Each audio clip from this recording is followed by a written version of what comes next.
Salut YouTube, c'est Xavier. Aujourd'hui, je vais vous parler de mon dernier achat, le Stream Deck d'Elgato. Alors, je ne sais pas encore si je vais faire une ou deux vidéos, mais donc l'idée dans un premier temps, c'est de vous faire un unboxing du Stream Deck. Puis ensuite, je le brancherai sur le Mac. Et puis vous verrez du coup la première prise en main et le démarrage de l'appareil sur le Mac. Et la raison principale pour laquelle j'ai acheté ce Stream Deck, ce n'est pas forcément pour streamer, mais plutôt pour gagner du temps pendant que je code.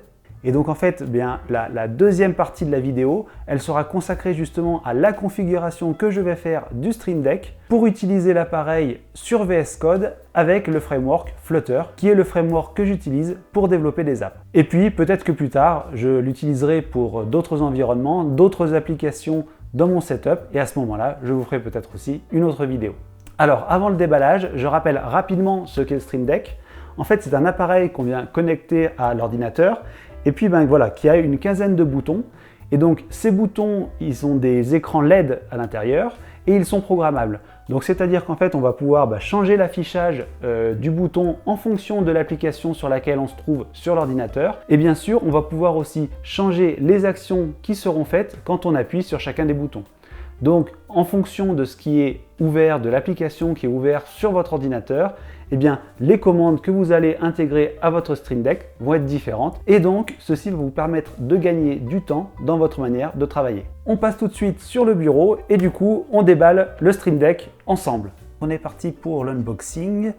Alors, donc la boîte, elle se présente comme ça. On a là un petit plastique qu'on va couper. Étiquette aussi ici. On voit que c'est compatible pour Mac et pour Windows. Et puis ici, vous avez un exemple de la manière dont ça peut être agencé.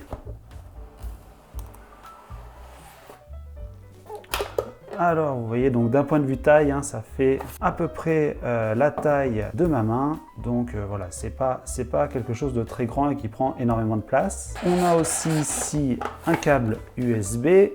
Alors, vous voyez, c'est de l'USB-C vers USB-A. Il y a les papiers, si quelqu'un les lit, moi, pas souvent. L'Elgato, donc il est sur un petit support, vous voyez, comme ça. Voilà, donc ce support, on vient le poser sur le bureau de la sorte. Les boutons sont ici. Pour l'instant, tout s'éteint. Voilà, et donc normalement, vous voyez, le deck, il est retirable comme ça. Et c'est ici qu'on peut venir brancher le port USB pour venir le brancher sur l'ordinateur. Donc ça veut dire qu'en fait, il y a deux moyens de le poser sur votre bureau.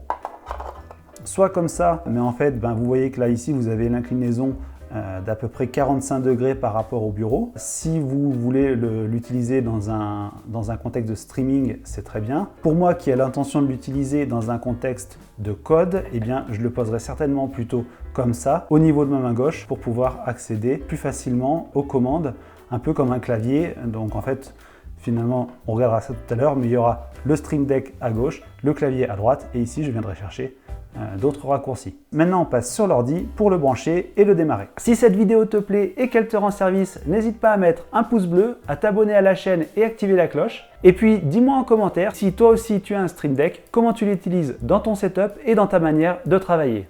Alors, je viens de relier le câble USB-A au Mac et maintenant, on va pouvoir brancher le Stream Deck sur le Mac. Donc, je récupère le câble du Stream Deck.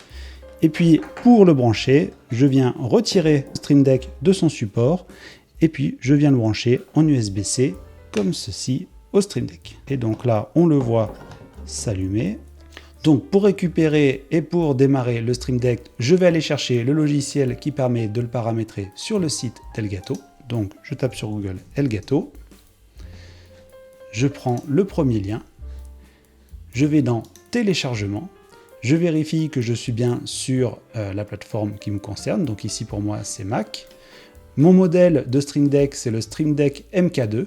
Et donc je vais télécharger le logiciel qui va avec. Je n'ai pas envie de m'inscrire pour l'instant, donc je fais continuer le téléchargement. Je double-clique sur l'installeur. L'installeur vient de se lancer. J'appuie sur continuer. Je lis bien entendu la licence que j'accepte. Accepter. Type d'installation. Et l'installation vient d'être réussie. vous pouvez mettre effectivement le lecteur dans la corbeille. Alors la configuration pour VS Code et Flutter, on verra ça dans une prochaine vidéo. Mais déjà pour commencer, je vais essayer de mettre une touche sur le Stream Deck pour voir un petit peu à quoi ça ressemble. Alors, je reviens sur l'écran. Donc là, vous voyez que mon Stream Deck, il est noir parce que aucune des touches ici ne sont configurées. Et donc, ce qui est indiqué ici, sélectionnez une touche pour configurer cette action. Donc, je vais cliquer sur cette touche et puis je vais aller chercher, je ne sais pas quelle configuration je pourrais prendre, créer un dossier par exemple. Donc, si je glisse, hop, donc je viens de créer le bouton créer un dossier et vous voyez qu'immédiatement sur mon Stream Deck vient apparaître le bouton créer dossier. Et bien sûr, on va pouvoir créer des pages, ainsi de suite, et très certainement créer une logique de navigation au sein du Stream Deck. J'espère que cette vidéo de découverte du Stream Deck d'Elgato t'aura plu. Nous, on se retrouve bientôt pour la partie 2 et la configuration du Stream Deck pour l'utilisation sur Flutter. Allez, à plus sur YouTube!